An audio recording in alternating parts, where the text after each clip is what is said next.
राजस्थान की चित्रकला सिर्फ रंगों का कोई साधारण खेल नहीं है। विजन्स ऑफ राजस्थान नाम के इस खास एक्सप्लेनर में हम यही जानने वाले हैं।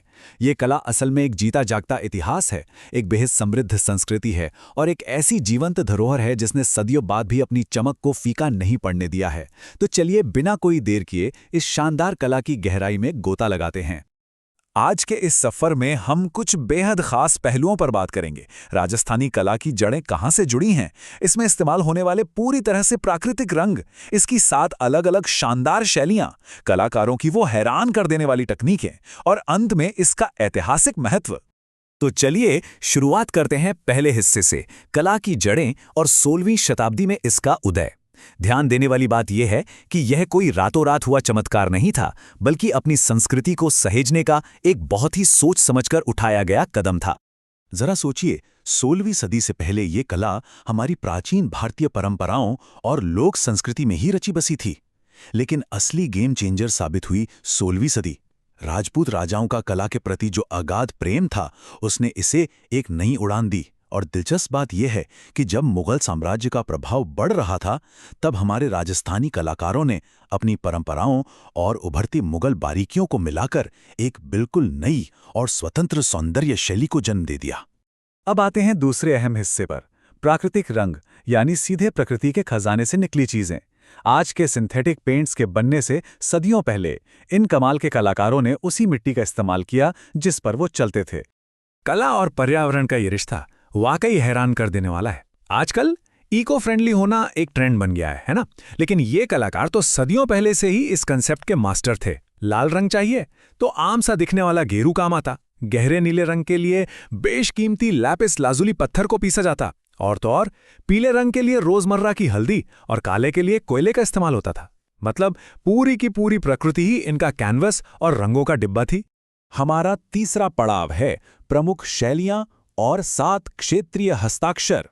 राजस्थानी चित्रकला की असली खूबसूरती इसकी भौगोलिक विविधता में ही तो छिपी है, जहां हर इलाके की अपनी एक अलग और बिल्कुल अनोखी पहचान है। अगर हम मेवाड़ और जयपुर शैली को अगल बगल रखकर देखें तो फर्क बिल्कुल साफ नजर आता है। एक तरफ हमारे पास उदयपुर की सबसे पुरानी मेवाड़ शैली है।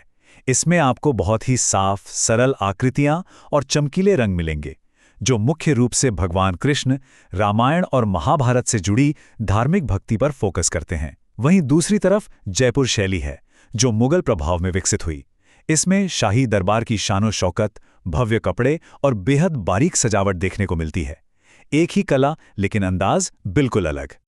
अब चलते हैं अजमेर की तरफ, जहां से निकलती है बेहद मशहूर किशनगढ़ शैली। इसे राजस्थानी चित्रकला की सबसे खूबसूरत शैली माना जाता है, और इसका कारण है चेहरे के बहुत ही खास अनुपात। लंबे चेहरे, तीखी नुकीली नाक और वो बड़ी बड़ी भावपूर्ण आंखें, ये सब मिलकर एक ऐसा जादू रचते हैं कि बस देखते ही रह जाएं। और इसी खूबी के चलते एक ऐसा मास्टरपीस तैयार हुआ जिसे पूरी दुनिया भारत की मोनालिसा के नाम से जानती है। जी हां, हम बात कर रहे हैं किशनगढ़ शैली की सबसे प्रसिद्ध पेंटिंग बनी ठनी की। ये पेंटिंग इतनी आकर्षक और एक्सप्रेसिव है कि इसे ये शानदार ग्लोबल टाइटल दिया गया है। अब बाकी शैलियों पर भी एक नजर डालते हैं और आप देखेंगे कि कैसे थीम एकदम से बदलती हैं। बूंदी शैली प्रकृति का जश्न मनाती है, बारिश, झूमते बादल और खूबसूरत झरने। मारवाड़ यानी जोधपुर शैली ग्रामीण जीवन और राजाओं के युद्ध के दृश्यों को दिखाने के लिए गहरे और मजबूत रंगों का इस्तेमाल करती है। फिर आती है कोटा शैली, जो पूरी तरह से एक्शन से भरपूर है।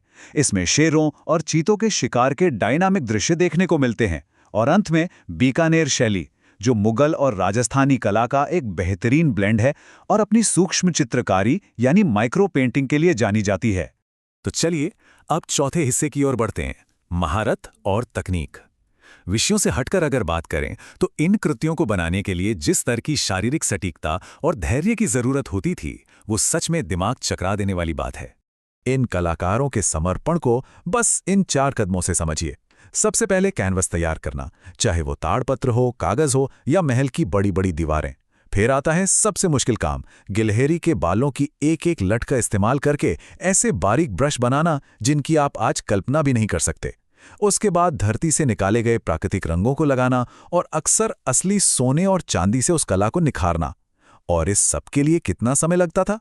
कुछ दिन नहीं, बल्कि एक सिंगल पेंटिंग की बारीक डिटेलिंग में कई कई महीने लग जाते थे।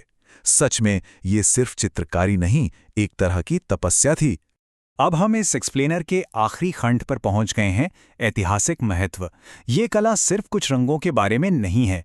अगर हम उन बारीक ब्रश स्ट्रोक्स से थोड़ा पीछे हटकर देखें तो समझ आएगा कि इस कला का ऐतिहासिक वजन कितना ज्यादा है।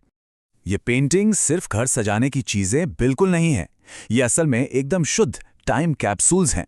ये हमें उस दौर के समाज, शाही रहन-सहन और गहरी धार्मिक आस्थाओं के बारे में सटीक जानकारी देती हैं। इन्हें आप महज एक कला के बजाय इतिहास की एक जीवित दृश्य कहानी मान सकते हैं।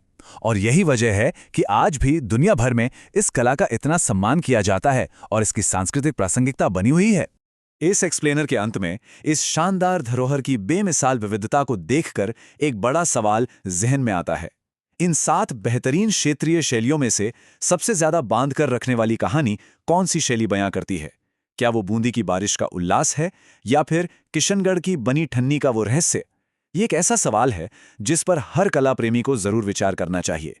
ऐसी ही शानदार जानकारियों से जुड़ने के लिए धन्यवाद।